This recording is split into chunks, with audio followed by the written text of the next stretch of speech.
Assalamualaikum warahmatullahi wabarakatuh. Kami dari kelompok 4 akan membahas materi kardiotografi atau CTG pada mata kuliah teknologi terkini. Dari kami, Hasnidar dan Ayu Wahyuni Tahir. Alat kardiotografi atau CTG adalah alat yang digunakan untuk memeriksa kondisi kesehatan janin. Pemeriksaan umumnya dapat dilakukan pada usia kehamilan 7-9 bulan dan pada saat persalinan. Pemeriksaan CTG ini diperoleh informasi berupa signal irama denyut jantung janin, gerakan janin dan kontraksi rahim. Adapun syarat pemeriksaan CTG yaitu yang pertama, usia kehamilan mulai 28 minggu. Yang kedua, ada persetujuan tindak medik dari pasien secara lisan. Yang ketiga, punktum maksimum denyut jantung janin atau DJJ diketahui. Yang keempat, sebaiknya dilakukan 2 jam setelah makan. Yang kelima, waktu pemeriksaan selama 20 menit. Yang keenam, selama pemeriksaan posisi ibu berbaring nyaman dan tak menyakitkan ibu maupun bayi. Yang ketujuh, bila ditemukan kelainan pada pemantauan dilanjutkan dan dapat segera diberikan pertolongan yang sesuai. Yang kedelapan, konsultasi langsung dengan dokter kandungan. Indikator pemeriksaan kardiotografi atau CTG.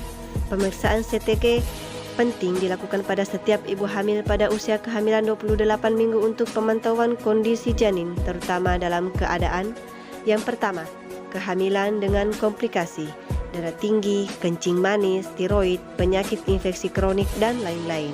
Yang kedua, kehamilan dengan berat badan janin rendah atau intrauterine growth restriction. Yang ketiga, oligohydramnion atau air ketuban sedikit sekali. Yang keempat, polyhydramnion atau air ketuban berlebih. Prosedur cara kerja kardiotografi atau CTG yang pertama yaitu persetujuan tindak medik atau informed consent, menjelaskan indikasi, cara pemeriksaan dan kemungkinan hasil yang akan didapat. Persetujuan tindak medik ini dilakukan oleh dokter penanggung jawab pasien. Yang kedua, kosongkan kandung kemih.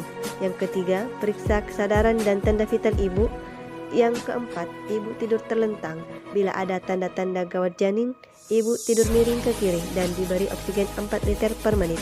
Yang kelima, lakukan pemeriksaan Leopold untuk menentukan letak, presentasi, dan punktum maksimum DJJ. Yang keenam, hitung DJJ selama 1 menit. Bila ada his, dihitung sebelum dan segera setelah kontraksi berakhir.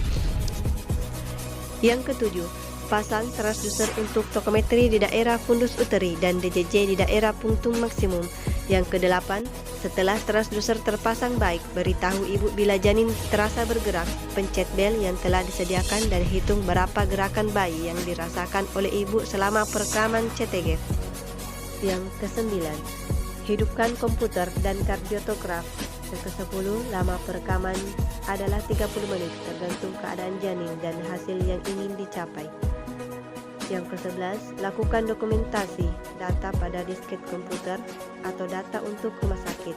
Selanjutnya, matikan komputer dan mesin kardiotograf, bersihkan dan rapikan kembali. Beritahu pada pasien bahwa pemeriksaan telah selesai.